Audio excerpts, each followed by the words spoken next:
Greetings and welcome. We are in Junior English, and our objective now is to spend some time with the Rita Dove offerings. I'm with you in your hymnal on page 1238 or so. I should point out that Dove's work sits in what we will call now the postmodern era. I mean, if you look back one page to 1236 and see her dates, you can see she's born in 52. Right, which puts her now at the age of 60. So I mean, this is a poet who is now very influential even now. I'd like to start first of all with Adolescence 3. So we'll take a look. I want to point out that first of all, let's ask who the speaker of the poem is. I'll give you a schemata and then we'll listen to the poem. We're talking about a speaker who is a fatherless teenage girl. She works as a farm laborer and wears hand-me-down dresses, so obviously poverty is going to play into this one. Her knees are scarred, and the view from her window is of clay soil and chicken manure. But she fantasizes, and this is the key, about two men approaching her, an ideal lover and her father. So you'll want to write that one down. Those are the two issues for her. Look at the background intel. She wrote Adolescence 3 early in her career. Rita Dove did. For her first published collection of poems. She composed Testimonial, the second of these two, many years later, and read it in the spring of 2001 at Howard University's commencement. Quote, "Whenever you think back," Dove told the graduating seniors, "and wonder where the future is going to lead you, remember that others have stood at this position and wonder too. What you should do is take a step, one step at a time." Let's make a quick schematic comment about Testimonial. The speaker of this poem will remember a younger time when the world called and I answered, when luck was with her and promises were fulfilled. We'll look at both of these texts now as being in some ways juxtaposed texts in regards to two different parts of one's life. One, early in one's life, adolescence, and then two, later in one's life. Let's actually listen to both of the texts and then we'll come back to have some converse, all right? We'll begin with the Adolescence 3, all right?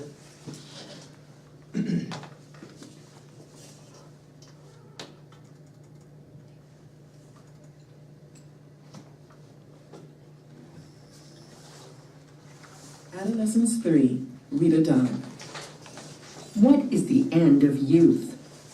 In these two poems, Adolescence 3 and Testimonial, Rita Dove explores leaving childhood and living on the cusp of adulthood, as well as the hope, anticipation, and confusion that come with these changes. As you read, think about the voice in these two poems. How does each express the time of life that Dove is writing about? With Dad gone, Mom and I worked the dusky rows of tomatoes. As they glowed orange in sunlight and rotted in shadow, I too grew orange and softer, swelling out starched cotton slips. The texture of twilight made me think of lengths of dotted Swiss. In my room, I wrapped scarred knees in dresses that once went to big band dances. I baptized my earlobes with rose water. Along the windowsill, the lipstick stubs glittered in their steel shells. Looking out of the rows of clay and chicken manure, I dreamed how it would happen. He would meet me by the blue spruce, a carnation over his heart, saying, "I have come for you, madam. I have loved you in my dreams." At his touch, the scabs would fall away. Over his shoulder, I see my father coming toward us. He carries his tears in a bowl, and blood hangs in the pine-soaked air. Okay, let's point out, we obviously are in the company of poetic genius, the construction of this poem, but let's ask a little bit more about what's going on in the poem. And I want to begin, first of all, with this word, adolescence. I should point out to you that it's a relatively new idea that kids are born, they're children, then they go through a phase in between being a child and being an adult, that in the 19th century, for the very first time, was called adolescence. This is sometimes hard for juniors to appreciate, but for much of the 1800s, and we can think back to that poem, that Robert Frost poem, Out, Out, where you have a young boy doing a man's work. For much of the 1800s, especially on ranches and farms, by the time you were 10 years old, you were treated like an adult. You did adult man work. You did adult woman work. You worked from sun up to sundown. There was no idea that you were a child by the age of 10. By the age of 10, it was done. They just kind of thought of you as an adult. They gave you work as an adult, and that was the end of it. By the 19th century, late 19th century, early 20th century, a group of psychologists started to ask a really important question. Is there a transitional period between being a child and being an adult? Well, they called this time period adolescence. Erick Erickson, very influential psychologist, will go so far as to even talk about the important elements of adolescence, where young people move from an egocentric to an ethnocentric morality. Egocentric, whatever I want, that's what I do, and it only matters what I care and want. What's right or what's wrong, morally speaking, is what I define as right and wrong. That's egocentric. To an ethnocentric kind of worldview, where what other people have to say all of a sudden really matters to me. And now my understanding of right and wrong is derived in large measure by the group with whom I identify. But what's interesting is that there's a process of rebellion for Erickson, where young people moving from childhood, where they're told to do everything, you'll do it because I told you to do it, to the don't tell me what to do phase. And this adolescence phase then is a breaking away from the restrictions of childhood. It's like one of my juniors said in this lecture once. She said, I kind of understand this because when I was really young, me and my mom, this is a young lady, me and my mom were like best friends. We did everything together. And then I hit middle school and I started getting involved in other things, and so on and so on. And as I hit high school, we've started to butt heads. The older I get, the more I want to make up my own mind about doing things. And my mom once, she paused and said, I think she still thinks of me as 12. The problem is I'm not 12 anymore. And so she says, this is what you're going to do. And I say back to her, no, this is what you're telling me I'm going to do. Now I'm going to tell you what I'm going to do. And she doesn't understand, the student said, that for me, I've got to make up my own mind about a lot of the decisions that I'm going to make, places I'm going to go, things I'm going to do. Erickson said, this kind of moratorium is actually necessary, this process of breaking away. And ultimately, I can remember a parent-teacher conversation with a mother who said, my son, I'm ready to kill him. He has his own mind about everything. I can't, I can't get a word in edgewise. He's always blah, blah, blah. And I said to her, well, you're obviously doing your job right. No, I'm talking about how terrible a job I'm doing. I said, no, really? By the time your son is a senior in high school, you want your son doing absolutely everything he's told to do? What is wrong with you? You surely do not want that. You want your son to make up his own mind about the things that will be his life. At some point he's going to have to do that. Might as well begin to do it when he's still at home. In other words, this idea of pushing against the restrictions. But what happens if you are raised in a non-traditional family where those structures are not always so cleanly in place? Erickson had a lot to ask about this. Because already on the horizon, we were beginning to see increasingly large numbers of adolescents coming into adolescence who, for example, lacked a mother, father in the traditional sense of that term. They'd grown up in a different kind of family dynamic where, for example, maybe mom was the single parent of the family, but she had to work all day. So, for example, the kid maybe had very little structure. So ask the question, what do you push against when there's no structure there? And what does that look like when a kid's kind of out there flailing? Archimedes said, give me a place to stand and I can move the universe. But what if you don't have a place to stand? It's hard to push against no rules. As one of my students once said, my mom, when I was in 6th grade, handed me a key to the house and said, "Don't wake me up when you come in at night." And for the rest of my life, she said, of middle school, high school, that was the only rule. Don't wake me up at night. You can do whatever you want. I don't care. And a student sitting next to her said, "Oh, that would be like heaven. I can only imagine what that'd be so great." And the other student said, "No, actually it wasn't heaven at all. What it was obvious to me. She didn't care. She didn't care what I did. Whatever I do, it's my business." She didn't care. Well, Erickson says kids need structure so they have something to push against. The obvious question is, what happens when you don't have that kind of structure? Number 2, adolescence is a time of looking backwards and looking forwards at the same time. Go ahead and try that walking down the hall here in a few seconds. And we have a word for that. It's called stumbling. So adolescence is a period of a lot of stumbling, a lot of uncertainty. On the one hand, looking backwards is what? What's involved in looking backwards? If you're a high school junior with a few days left before you're a senior, you are in the middle of the throes of adolescence in every sense of that word. What is the looking back part all about? Looking back means what? Lots of nostalgia. Nostalgia about what? About what?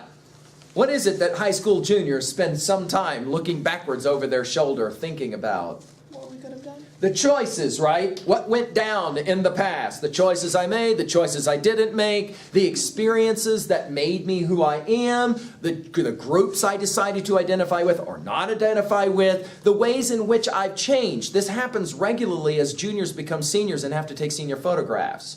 Because what happens is they go through this whole process of kind of remembering all the school photos from 3rd grade on. Right? Some of you live in houses where you're cursed to have these posted on a wall. And you actually can see yourself over time and recognize that's me, but it's not me. And so you kind of are in this process of coming to terms with the fact, whoa, I'm growing up. What about the future? What's so freaky about the future when you're a high school junior ready to become a senior? Self-evident, isn't it, right? It's that whole thing of, okay, 365 days from now to the day, I will have 10 days of school left. Then, well, that's the thing about being a sophomore. You knew for sure you were going to be sitting in a classroom 365 days later. Next year, it won't be the case, see? You'll know. It's over. It's done. Whatever it is that's called this high school experience, it's done. It's over.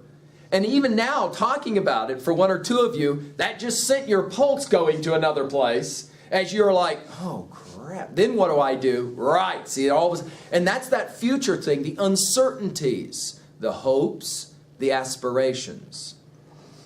Now, married and part of all of this is the challenge of economics. So think about the challenges of adolescence. You have obviously issues in regards of biology. Whether you're a guy or a girl, physiologically, the body starts to do all kinds of wacky stuff from about 10 to 21, right? We are all familiar with that from our health class. That physiological changes affect, of course, mood changes, emotional changes, levels of energy, and all of the like. But then there's also the issue of socioeconomics. Now, what's going on with that, and what does Rita Dove's poem have to say about that? Would you be a different you if you, for example, were extremely poor? How would that be a different you for you? See?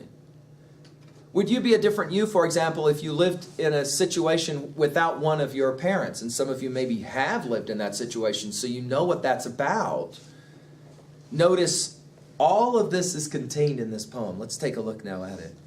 The opening lines will begin with Dad and what in this poem? How about it, Miss Kretz? And we end with Dad. Very good. Yeah, notice Rita Dove draws a circle in the sand and calls it adolescence, right? You begin with Father gone, and you end with Father returned. In the middle is what?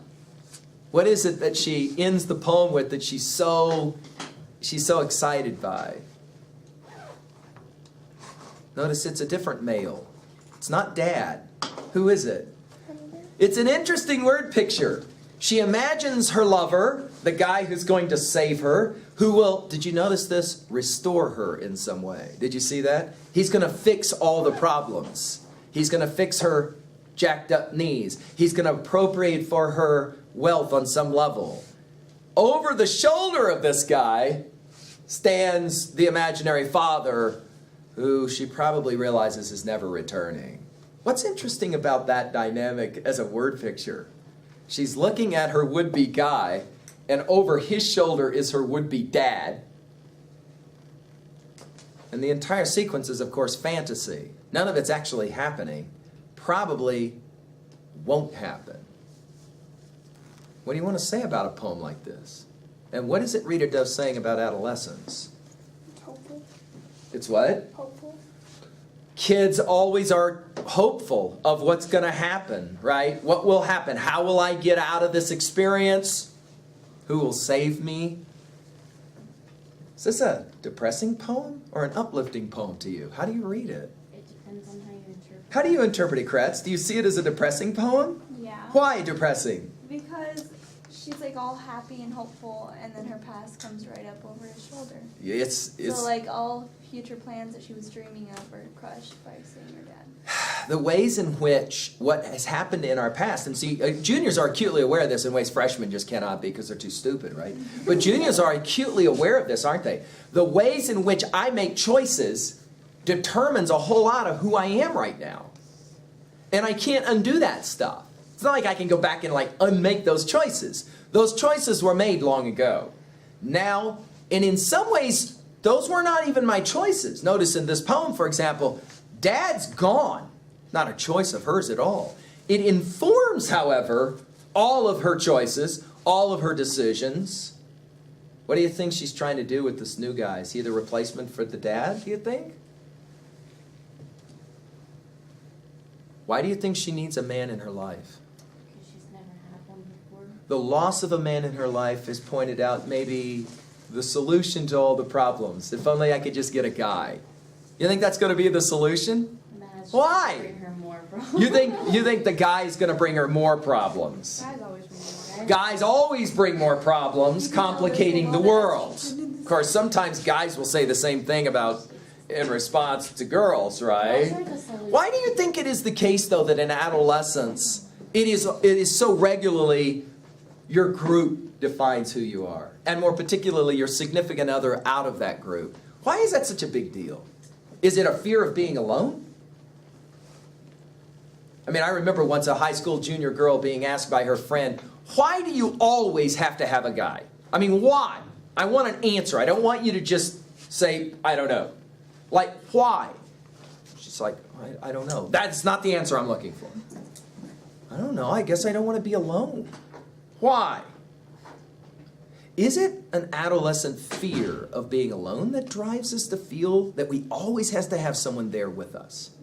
And is that good or bad, do you think? Why is that bad, Ms. Kretz? Because it doesn't teach you independence. You need to be independent. Do you think at some point it is important to learn that you can be who you are without another person there standing next to you? Why is that important, do you think? Because there won't always be somebody there standing next to you. Why? That's just freaky to an adolescent. What do you mean I'm not going to have someone always there? Eventually When you're you going to get have to do it married, on your own. people, your husband will eventually die. Okay. Now let's get really depressed. Newford says in the end, everybody's going to die and you're all alone. It's an interesting process. Erickson had much to say about this, where children are defined by who they grow up with. Then they kind of rebel and go out on their own. And then they kind of come back into society to live the rest of their life, right? They are defined in many ways, of course, by social orders of any number of kinds. Not only who they cohabitate with, but also who they work with, for example. And of course, as they age, the people who are responsible for them are also aging. Speaking of aging, let's go to testimonial. It is normal to look backwards and to remember a younger time, a different time. In the junior year, students start to do this. As they get ready for their senior year, it becomes clear to them this is about to start for you a series of lasts. Last summer, I'll ever be in high school. Last September, I'll ever be in school. Last October, last Thanksgiving. See, all of this will happen for you coming now in the fall and then into the spring. Last Christmas, I will spend in high school and with my family before I leave and go away. Last, and it just goes on. Athletes always experience it, which is why juniors often don't understand the emotionality of a senior night. Now all of a sudden it starts to become, oh crap, this will be the, and you start to play that game. Let's listen to testimonial here and see what Rita Dove has to say about the past. Testimonial, Rita Dove. Back when the earth was new and heaven just a whisper. Back when the names of things hadn't had time to stick. Back when the smallest breezes melted summer into autumn. When all the poplars quivered sweetly in rank and file. The world called and I answered. Each glance ignited to a gaze. I caught my breath and called that life. Swooned between spoonfuls of lemon sorbet. I was pirouette and flourish. I was filigree and flame. How could I count my blessings when I didn't know their names? Back when everything was still to come, luck leaked out everywhere. I gave my promise to the world, and the world followed me here. Now, there will be some contiguity between a poem like this and the Gwendolyn Brooks offering that we spoke of earlier, or that you will study online later, Life for My Child is Simple.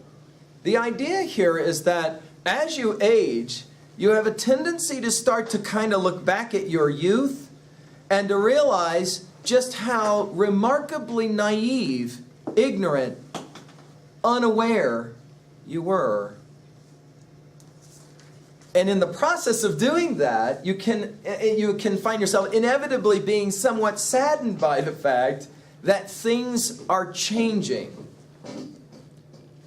What are your thoughts about the notion of trying to hold on to the past? Is it a good idea or is it a bad idea?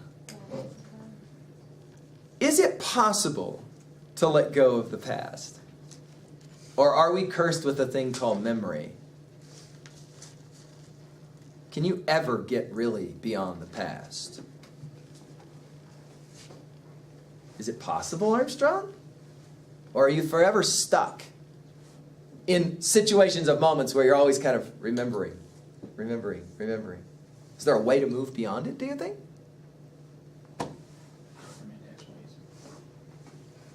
Very difficult to do. Yeah, very difficult to do. Well, in this poem, she reminds herself that when she was young, the world was everything in front of her. Right? Then what happened? Everything behind her. She grew up. Do you have fewer opportunities as you get older or more? Opportunities start to limit. Why? You have to be more responsible. What about that? Responsibility. If you could go back and just start over and be a freshman all over again, would you do it? I remember lecturing in this room once to a group of seniors, and I asked a similar question, and one of the gentlemen said, dude, if I could go back to my freshman year, I would do it in a heartbeat. He was one of our celebrated athletes at our school at the time. I would do it in a heartbeat. I would go back. It would be so awesome. And the girl sitting next to him said, I think that's the saddest thing I've ever heard anyone ever say. And he went, Shut down. ouch. Oh, that story's made even more intriguing by the notion that they had been dating for 3 years. And they were scheduled to marry soon after graduation. And she just looked at him like, really? Dude, how can you live your life saying you want to go backwards? The only direction is forwards. To even want to go backwards says somehow you believe your life either has been a failure and you want to undo, or that you're afraid of going forwards. And either way, that's no way for a man to speak.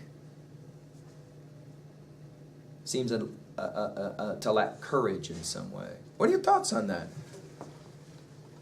Why do you think so many students respond, though? If you could go back and do it all over again, they go, yeah, I'd do it all over again, of course. Why is that? Is it so much fun of high school, or is it a fear of what's coming in the future? Why is there so much fear? Because It's not as stable. It's as not as stable, Uncertainty.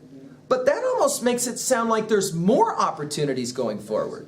In other words, when you're young, you only have a few opportunities, right? You got to do these things. You got to do the things your parents tell you. You got to go to the school in the town where you live. You got to go to middle school. Then you got to go to high school. Everything is fairly scripted for you with the exception of 1 or 2 different classes. Everyone does the exact same thing. But upon graduating, the opportunities become limitless, don't they?